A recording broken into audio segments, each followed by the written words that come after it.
분열은 언제나 조용히 시작됩니다. 그리고 결국 교회를 무너뜨리고 사람을 사람에게서 하나님에게서 떨어뜨립니다. 겉으로는 평화로워 보이지만 속에서는 교회를 조용히 그리고 철저히 무너뜨립니다. 사탄은 훨씬 더 정교하고 은밀하고 심지어 의로워 보이는 방식으로 우리에게 다가옵니다. 사탄은 교회의 연합과 일치를 무너뜨리기 위해 하나의 전략이 아니라 6개의 정밀한 칼날을 사용합니다. 첫째, 교만한 의. 사탄은 네가 오라 라고 속삭이면서 성도들을 감정과 관점의 중심으로 몰아갑니다. 나는 진리를 말했을 뿐이야. 이런 명분 아래 나는 바른 말을 했을 뿐이야. 이렇게 상대를 판단하고 정죄하게 만듭니다. 이렇게 교회 안에 특히 리더들 사이에 퍼지면 그때부터는 섬김이 아니라 권위의 충돌이 생기게 됩니다. 이제부터는 교회는 진리가 아니라 자기 논리를 변호하려는 싸움이 시작되는 것이죠.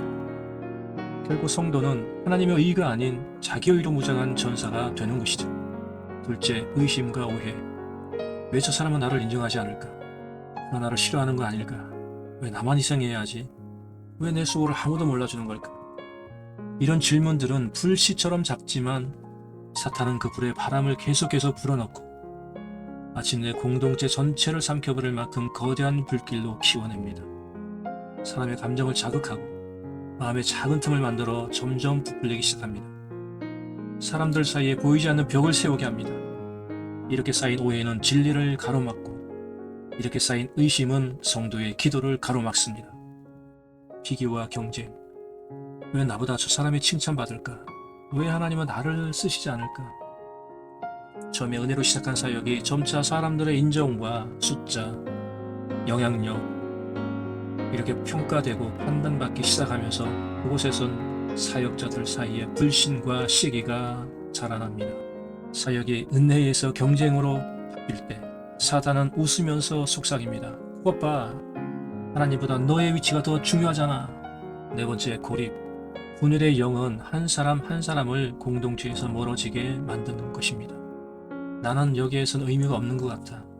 여기에서는 아무도 내 마음을 몰라줘. 이런 말들을 속삭이면서 관계의 문을 스스로 닫게 합니다. 사단은 천천히 성도의 믿음을 식히고 기도를 멈추게 하고 하나님의 말씀에서 멀어지게 합니다. 분열의 영은 이렇게 관계를 단절시키기 전에 성도의 생각을 고립시키기 시작합니다.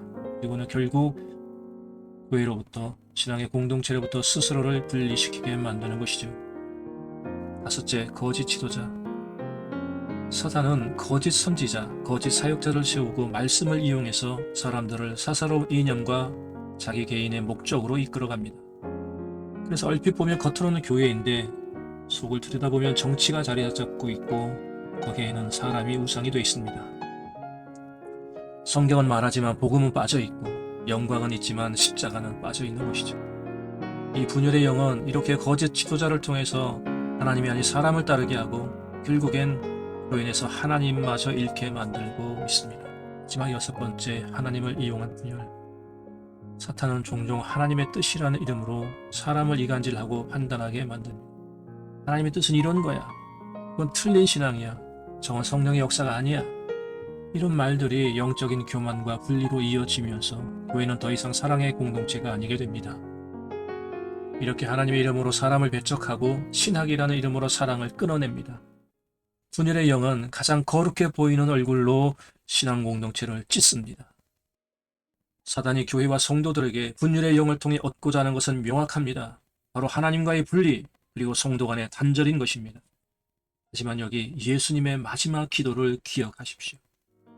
예수님의 마지막 기도는 아버지여 저희로 하나가 되게 하소서였습니다. 정결한 사랑은 하나를 이루고 그렇게 될 때 비로소 우리는 하나님께 속한 자들인 것입니다. 사단은 분열의 영을 통해 교회를 고립시키고 성도를 단절시키지만 성령께서는 그리스도의 사랑 안에 서로가 하나가 되도록 계속해서 불러 모으십니다. 우리는, 교회는 하나가 되어야 합니다. 예수 그리스도의 사랑으로 다시 하나가 되어야 합니다. 영적 전쟁의 승리의 비결은 하나님의 사랑이 우리에게 부음바 되도록 지금 당신을 그분에게 전적으로 내어드리는 것입니다. 기도하겠습니다.